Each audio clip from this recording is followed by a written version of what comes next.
фактически тупик в войне, потому что ни Россия не может захватить всерьез большие куски нашей территории, ни мы не можем отбить в настоящий момент. Дальше перевод это в партер, стационарный фронт, бесконечное, бессмысленное убийство друг друга без попыток достичь каких-то важных результатов не нужно ни российскому народу, ни украинскому. Народ это начинает понимать. Ina Finogénova. Ex asesor de Zelensky diciendo que se necesita un alto el fuego, fíjate. Qué cosas. Vamos, Xavi. ¿Para qué me invitan? El análisis internacional de Ina Finogénova. Bueno, la masacre que sigue cometiendo Israel en Gaza es uno de los múltiples factores de que otro conflicto que involucra a varias potencias a la vez esté en una suerte de suspenso o punto muerto, tal y como lo describen los militares que están sobre el terreno. La guerra en Ucrania ha pasado en los últimos meses a un segundo plano por toda una serie de razones. Israel, la campaña electoral estadounidense, los fracasos en el frente. Es cierto que ya no vemos esa exaltación triunfalista y militarista de políticos y periodistas que observamos durante todo el año 2022 y parte del 2023.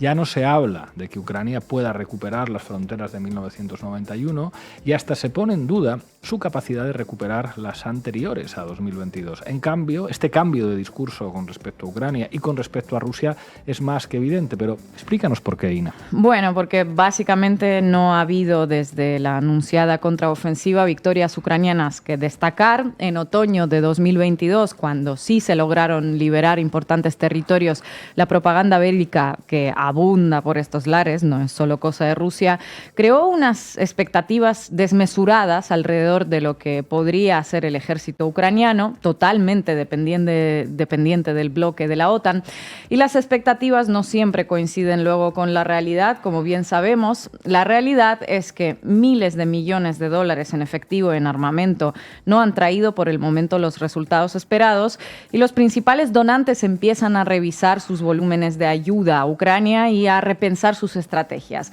Al fin y al cabo, para ellos esta guerra siempre se ha tratado de una inversión, pese a lo que le estuviesen contando a sus medios afines, y cuando una inversión no resulta rentable, pues se retira el dinero.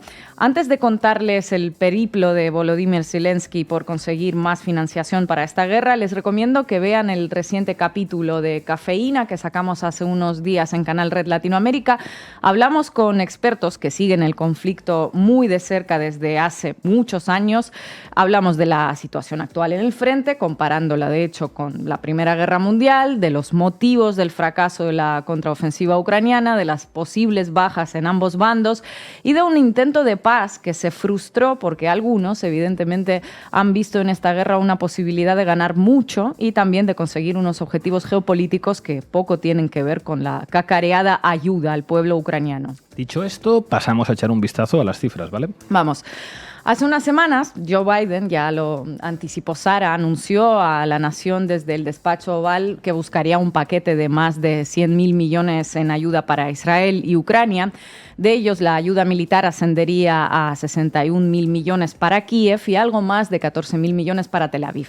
Una cifra considerable que se sumaría a los más de 100.000 millones que Washington ya le entregó a Ucrania.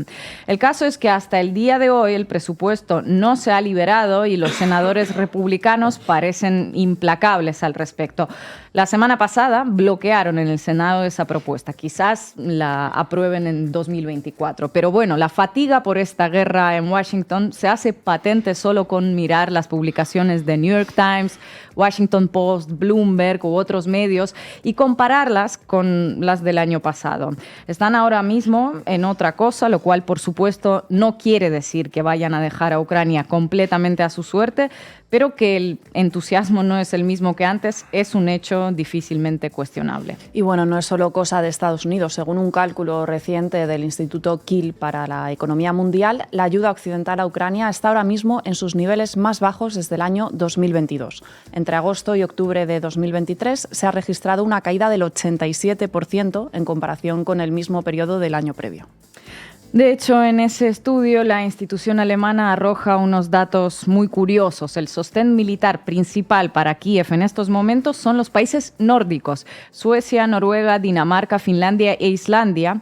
Estos días Zelensky se reunió con los gobiernos de esos países y estos le aseguraron que seguirían apoyando a Ucrania durante todo el tiempo que fuera necesario. Noruega, por cierto, anunció un paquete de $1.800 millones para asistencia militar y económica para el año 2024. Todo esto contrastó con los resultados de la visita del presidente ucraniano a Estados Unidos, donde, según Bloomberg, Zelensky suplicó que aprobaran el presupuesto propuesto por Biden sin recibir promesas concretas al respecto. De Washington solo recibió $200 millones en armas que alcanzarán para poco, viendo la intensidad de la guerra. 200 millones de dólares frente a los 61.000 millones anunciados parece poca cosa. Y lo es. Y lo peor es que esos 200 millones forman parte de los 2.000 millones que le quedan al Departamento de Defensa para destinar a Ucrania. Se están quedando sin dinero y dependerá de la voluntad de los republicanos el futuro de esa financiación de la guerra. Y los republicanos nos preguntamos por qué bloquean esas ayudas. Porque nunca se han caracterizado por su pacifismo, precisamente. No, por pacifistas no es, claramente, sino porque están ya en plena campaña electoral y es su manera de hacer ver a los ciudadanos que ellos sí priorizan los problemas reales de un estadounidense promedio, los problemas del país, y que una guerra próxima a miles de kilómetros, en la que ya se han gastado decenas de miles de millones de dólares, pues no forma parte de esas prioridades.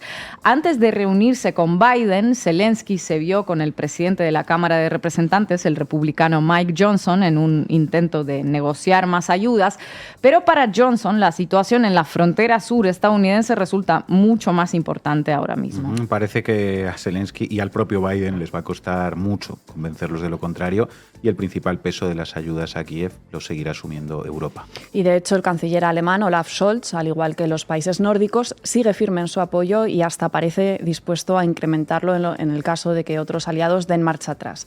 Dijo hace poco que la guerra podría prolongarse hasta 2025, o sea que la Unión Europea, pese a las dudas de Estados Unidos, tiene previsto continuar la guerra como mínimo un par de añitos más. Eso sí, sin pisar el frente. Eso se lo deja a los ucranianos, que son los que están poniendo los muertos en esta guerra. Sí, no parecen muy por la labor de una salida negociada, al menos de momento. Mientras tanto, la situación en el frente es la de una guerra de posiciones, avances de unos kilómetros que se intercalan con retrocesos y así sucesivamente. Rusia ahora mismo parece tener la iniciativa. Luego de estar a la defensiva durante meses, han realizado operaciones ofensivas en algunos puntos del frente. Ahora mismo tienen ocupado un 18% del territorio ucraniano. Las tropas de Kiev no han logrado en estos meses romper sus líneas defensivas, las denominadas líneas de Surovikin. Así que, bueno, la tarea de Ucrania consiste en planificar una futura contraofensiva para la que esos desembolsos que va buscando Zelensky por el mundo son cruciales. ¿Y qué se sabe del número de muertos, Ina? Bueno, ningún país revela el número de las bajas propias, solo habla de las del enemigo. En agosto, New York Times hablaba de 70.000 soldados muertos ucranianos y 120.000 rusos. Hace poco, una fuente de la CNN dijo que Rusia habría perdido un 87% de sus tropas terrestres y 2/3 de sus tanques. Y la verdad, con semejantes pérdidas, una se pregunta cómo es posible que un ejército tan diezmado aún no haya sido aplastado por Ucrania. Bueno, es posible porque gran parte de esos datos forman parte de la propaganda de guerra. En este caso, lo que probablemente se busca con estas informaciones es garantizar el flujo de armamento y dinero. Ya han destruido el 87% de las tropas enemigas, pese a haber avanzado unos pocos kilómetros en un año. Falta un esfuercito más, unos 100.000 millones de dólares más, y ya llegan a Crimea. Efectivamente, y todos estos discursos han hecho muchísimo daño, no sé si intencionadamente o no. Desde el inicio se le convenció a Ucrania de que estarían con ella hasta el final, que el final de esta guerra no estaba trazado donde las fronteras previas a 2022. Se renunció a cualquier esfuerzo negociador, a cualquier intento intento de diálogo, se renunció a la diplomacia por completo y se decidió que se resolvería en el campo de batallas, usando lo más posible la llama del militarismo. Todo esto se acompañó con una campaña propagandística que los más jóvenes no recordamos, sinceramente, portadas y cientos de reportajes épicos. ¿Y cuál es el resultado de esta ayuda? Bueno, miles de cuerpos a 2 metros bajo tierra, una mayor devastación, decenas de kilómetros minados y bastante territorio ocupado, con un reconocimiento tácito universal de que Crimea, por ejemplo, es imposible de recuperar, al menos por el momento y con los datos que conocemos actualmente. Putin se presenta para su 5º mandato en una suerte de plebiscito que se celebrará en 2024. La economía rusa no se derrumbó pese a las expectativas, otra vez falsamente creadas por aquí, aunque sí se le ha hecho un daño innegable, sobre todo en el sector de tecnología y aviación. Hace un año, expertos militares nos decían que ya no quedaban misiles ni municiones en Rusia, y la realidad es que su industria militar funciona y es inalcanzable para ningún cohete que pueda lanzarse desde Ucrania. El país tiene una retaguardia demasiado amplia. Pueden permitirse unos años más de esta guerra, al igual que Estados Unidos puede permitirse llevar varias guerras a la vez, como dijo Janet Yellen en su momento, curiosamente en referencia a 2 guerras en las que ese país no participa directamente. ¿Qué sería lo mejor en esta situación? Quizás buscar unas negociaciones, pues para todo aquel que piense en las vidas de las decenas de miles de jóvenes, quizás cientos de miles que están cayendo en el campo de batalla, parece que esta habría sido la solución más adecuada desde el primer minuto.